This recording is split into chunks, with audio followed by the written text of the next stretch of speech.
When he was 99 years old, the Lord appeared to him and said, I am God Almighty. Walk before me faithfully and be blameless. Then I will make my covenant between me and you and will greatly increase your numbers. Abram fell face down, and God said to him, As for me, this is my covenant with you. You will be the father of many nations. No longer will you be called Abram. Your name will be Abraham, for I have made you a father of many nations. I will make you very fruitful. I will make nations of you, and kings will come from you. I will establish my covenant as an everlasting covenant between me and you and your descendants after you for the generations to come, to be your God and the God of your descendants after you. The whole land of Canaan, where you now reside as a foreigner, I will give as an everlasting possession to you and your descendants after you, and I will be their God.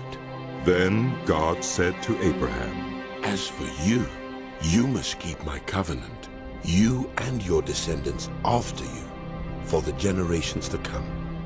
This is my covenant with you and your descendants after you, the covenant you are to keep. Every male among you shall be circumcised. You are to undergo circumcision, and it will be the sign of the covenant between me and you.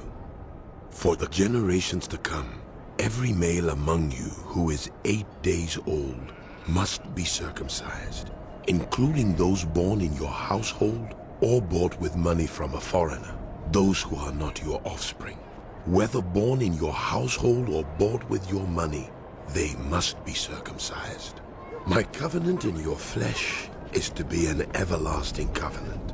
Any uncircumcised male who has not been circumcised in the flesh will be cut off from his people. He has broken my covenant. God also said to Abraham, As for Sarai, your wife, you are no longer to call her Sarai. Her name will be Sarah. I will bless her and will surely give you a son by her. I will bless her so that she will be the mother of nations. Kings of peoples will come from her. Abraham fell face down. He laughed and said to himself, Will a son be born to a man 100 years old? Will Sarah bear a child at the age of 90? And Abraham said to God, If only Ishmael might live under your blessing.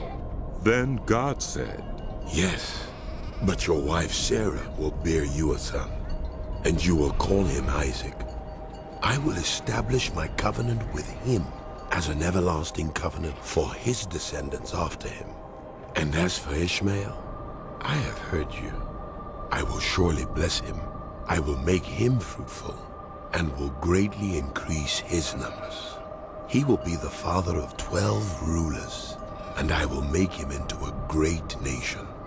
But my covenant I will establish with Isaac, whom Sarah will bear to you by this time next year. When he had finished speaking with Abraham, God went up from him. On that very day Abraham took his son Ishmael, and all those born in his household or bought with his money, every male in his household, and circumcised them, as God told him.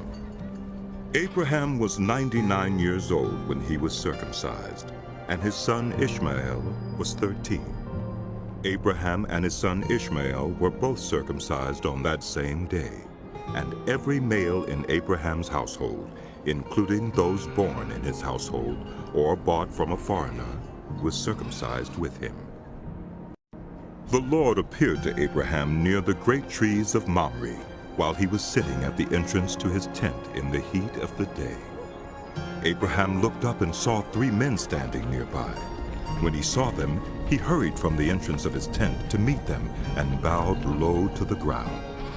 He said, If I have found favor in your eyes, my Lord, do not pass your servant by. Let a little water be brought, and then you may all wash your feet and rest under this tree.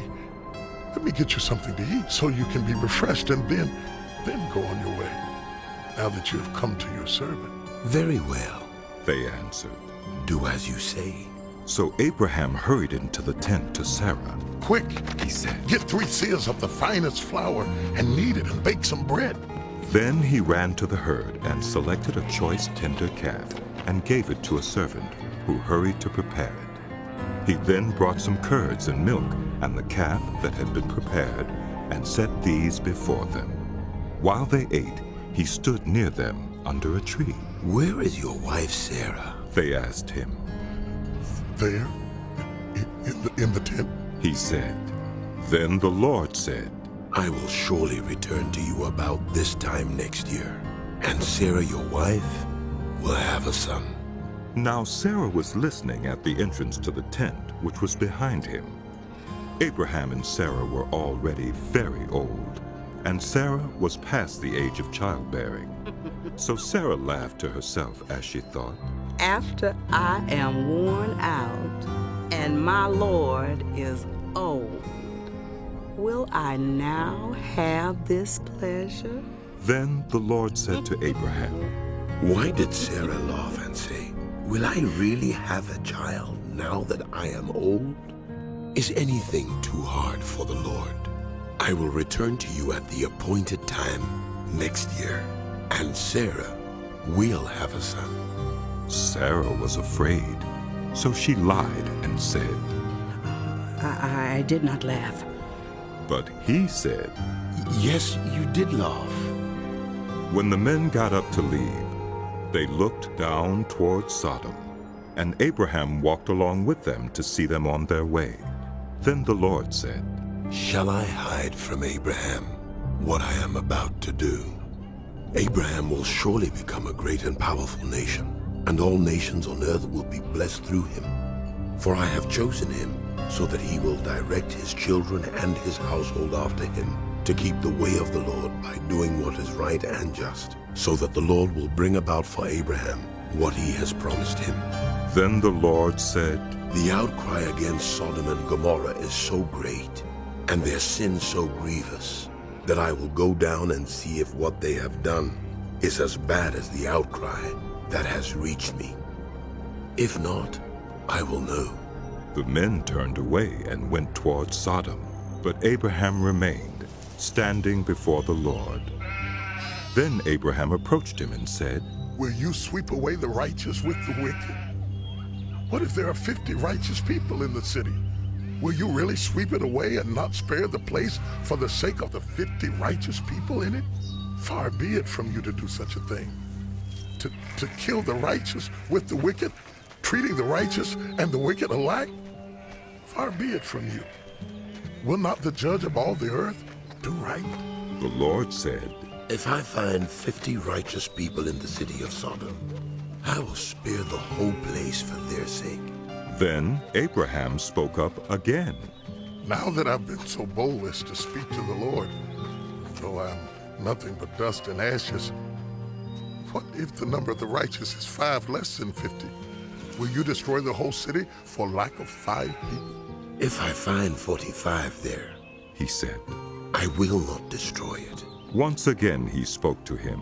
What if only 40 are found there? He said. For the sake of 40, I will not do it. Then he said, May the Lord not be angry, but let me speak. What if only 30 can be found there?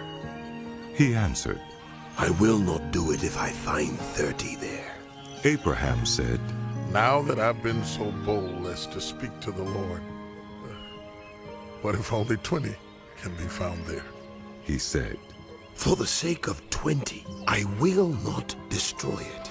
Then he said, May the Lord not be angry, but let me speak just once more. What if only 10 can be found there? He answered. For the sake of 10, I will not destroy it. When the Lord had finished speaking with Abraham, he left, and Abraham returned home. The 2 angels arrived at Sodom in the evening, and Lot was sitting in the gateway of the city. When he saw them, he got up to meet them and bowed down with his face to the ground. My lords, He said, please, turn aside to your servant's house. You can wash your feet and spend the night and then go on your way early in the morning. No, they answered. we will spend the night in the square. But he insisted so strongly that they did go with him and entered his house. He prepared a meal for them, baking bread without yeast, and they ate. Before they had gone to bed, all the men from every part of the city of Sodom, both young and old, surrounded the house. They called to Lot. Where are the men who came to you tonight? Bring them out to us, so that we can have sex with them. Lot went outside to meet them and shut the door behind him and said, No, my friends, don't do this wicked thing. Look, I have 2 daughters who have never slept with a man. Let me bring them out to you, and you can do what you like with them, but don't do anything to these men, for they have come under the protection of my roof. Get out of our way! They replied. This fellow came here as a foreigner, and now he wants to play the judge? We'll treat you worse than them. They kept bringing pressure on Lot and moved forward to break down the door. But the men inside reached out and pulled Lot back into the house and shut the door. Then they struck the men who were at the door of the house, young and old, with blindness, so that they could not find the door. The 2 men said to Lot, Do you have anyone else here? Sons-in-laws, sons or daughters, or anyone else in the city who belongs to you? Get them out of here, because we are going to destroy this place. The outcry to the Lord against his people is so great that he has sent us to destroy it. So Lot went out and spoke to his sons-in-law, who were pledged to marry his daughters. He said, Hurry and get out of this place, because the Lord is about to destroy the city. But his sons-in-law thought he was joking. With the coming of dawn, the angels urged Lot, saying, Hurry, take your wife and your 2 daughters who are here, or you will be swept away when the city is punished. When he We hesitated, must go. the men grasped his hand and the must hands go. of his wife and of his 2 daughters and led them safely out of the city, for the Lord was merciful to them. As soon as they had brought them out, one of them said, Flee for your lives. Don't look back and don't stop anywhere in the plain. Flee to the mountains or you will be swept away. But Lot said to them, No, my lords, please. Your servant has found favor in your eyes, and you have shown great kindness to me in sparing my life. But I can't flee to the mountains. This disaster will overtake me and I'll die. Look, here is a town near enough to run to, and it is small. Let me flee to it. It is very small, isn't it? Then my life will be spared. He said to him, Very well. I will grant this request too. I will not overthrow the town you speak of, but flee there quickly, because I cannot do anything until you reach it. That is why the town was called Zoar. By the time Lot reached Zoar, the sun had risen over the land. Then the Lord rained down burning sulfur on Sodom and Gomorrah, from the Lord out of the heavens. Thus he overthrew those cities and the entire plain, destroying all those living in the cities, and also the vegetation in the land. But Lot's wife looked back, and she became a pillar of salt. Early the next morning, Abraham got up and returned to the place where he had stood before the Lord. He looked down toward Sodom and Gomorrah, toward all the land of the plain, and he saw dense smoke rising from the land, like smoke from a furnace. So when God destroyed the cities of the plain, he remembered Abraham, and he brought Lot out of the catastrophe that overthrew the cities where Lot had lived. Lot and his 2 daughters left Zoar and settled in the mountains, for he was afraid to stay in Zoar. He and his 2 daughters lived in a cave. One day the older daughter said to the younger, Our father is old, and there's no man around here to give us children, as is the custom all over the earth. Let's get our father to drink wine and then sleep with him and preserve our family line through our father. That night they got their father to drink wine, and the older daughter went in and slept with him. He was not aware of it when she lay down or when she got up. The next day, the older daughter said to the younger, Last night, I slept with my father. Let's get him to drink wine again tonight, and you go in and sleep with him so we can preserve our family line through our father. So they got their father to drink wine that night also, and the younger daughter went in and slept with him. Again, he was not aware of it when she lay down or when she got up. So both of Lot's daughters became pregnant by their father. The older daughter had a son, and she named him Moab. He is the father of the Moabites of today. The younger daughter also had a son, and she named him Ben-Ami. He is the father of the Ammonites of today. Now Abraham moved on from there into the region of the Negev, and lived between Kadesh and Shur. For a while he stayed in Gerar, and there Abraham said of his wife Sarah, She is my sister. Then Abimelech, king of Gerar, sent for Sarah and took her. But God came to Abimelech in a dream one night and said to him, You are as good as dead because of the woman you have taken. She is a married woman. Now Abimelech had not gone near her, so he said, Lord, will you destroy an innocent nation? Did he not say to me, She is my sister? And didn't she also say, He is my brother? I have done this with a clear conscience and clean hands. Then God said to him in the dream, Yes, I know you did this with a clear conscience, and so I have kept you from sinning against me. That is why I did not let you touch her. Now return the man's wife, for he is a prophet, and he will pray for you, and you will live. But if you do not return her, you may be sure that you and all who belong to you will die. Early the next morning, Abimelech summoned all his officials, and when he told them all that had happened, they were very much afraid. Then Abimelech called Abraham in and said, What have you done to us? How have I wronged you that you have brought such great guilt upon me and my kingdom? You have done things to me that should never be done. And Abimelech asked Abraham, What was your reason for doing this? Abraham replied, I said to myself, there is surely no fear of God in this place, and they will kill me because of my wife. Besides, she really is my sister, the daughter of my father, though not of my mother, and she became my wife. And when God had me wander from my father's household, I said to her, This is how you can show your love to me. Everywhere we go, say of me, He is my brother. Then Abimelech brought sheep and cattle, and male and female slaves, and gave them to Abraham. And he returned Sarah his wife to him. And Abimelech said, My land is before you. Live wherever you like. To Sarah he said, I'm giving your brother 1,000 shekels of silver.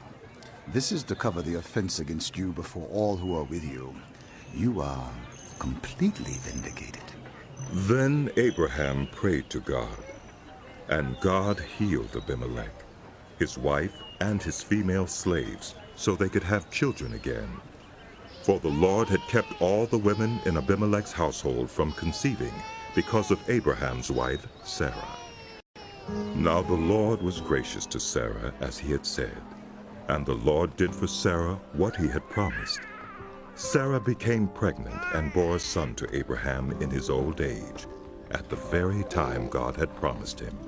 Abraham gave the name Isaac to the son Sarah bore him. When his son Isaac was 8 days old, Abraham circumcised him as God commanded him. Abraham was 100 years old when his son Isaac was born to him. Sarah said, God has brought me laughter, and everyone who hears about this will laugh with me. Who would have said to Abraham that Sarah would nurse children? Yet I have borne him a son in his old age. The child grew and was weaned, and on the day Isaac was weaned, Abraham held a great feast. But Sarah saw that the son whom Hagar the Egyptian had borne to Abraham was mocking. And she said to Abraham, "You get rid of that slave woman and her son. For that slave woman's son will never share in the inheritance with my son, Isaac." The matter distressed Abraham greatly because it concerned his son. But God said to him, Do not be so distressed about the boy and your servant. Listen to whatever Sarah tells you, because it is through Isaac that your offspring will be reckoned. I will make the son of the servant into a nation also, because he is your offspring. Early the next morning, Abraham took some food and a skin of water and gave them to Hagar. He set them on her shoulders and then sent her off with the boy. She went on her way and wandered in the desert of Beersheba. When the water in the skin was gone, she put the boy under one of the bushes. Then she went off and sat down about a bowshot away, for she thought, I cannot watch the boy die. And as she sat there, she began to sob. God heard the boy crying, and the angel of God called to Hagar from heaven and said to her, What is the matter, Hagar? Do not be afraid. God has heard the boy crying as he lies there. Lift the boy up and take him by the hand, for I will make him into a great nation. Then God opened her eyes, and she saw a well of water. So she went and filled the skin with water and gave the boy a drink. God was with the boy as he grew up. He lived in the desert and became an archer. While he was living in the desert of Paran, his mother got a wife for him from Egypt. At that time, Abimelech and Phicol, the commander of his forces, said to Abraham, God is with you in everything you do. Now swear to me here before God that you will not deal falsely with me, or my children, or my descendants. Show to me in the country where you now reside as a foreigner the same kindness I have shown to you. Abraham said, I swear it. Then Abraham complained to Abimelech about a well of water that Abimelech's servants had seized. But Abimelech said, I don't know who has done this. You did not tell me, and I heard about it only today. So Abraham brought sheep and cattle and gave them to Abimelech, and the two men made a treaty. Abraham set apart 7 ewe lambs from the flock, and Abimelech asked Abraham, What is the meaning of these 7 ewe lambs you have set apart by themselves? He replied, Accept these 7 lambs from my hand as a witness that I dug this well. So that place was called Beersheba, because the two men swore an oath there. After the treaty had been made at Beersheba, Abimelech and Phicol, the commander of his forces, returned to the land of the Philistines. Abraham planted a tamarisk tree in Beersheba, and there he called on the name of the Lord, the eternal God. And Abraham stayed in the land of the Philistines for a long time.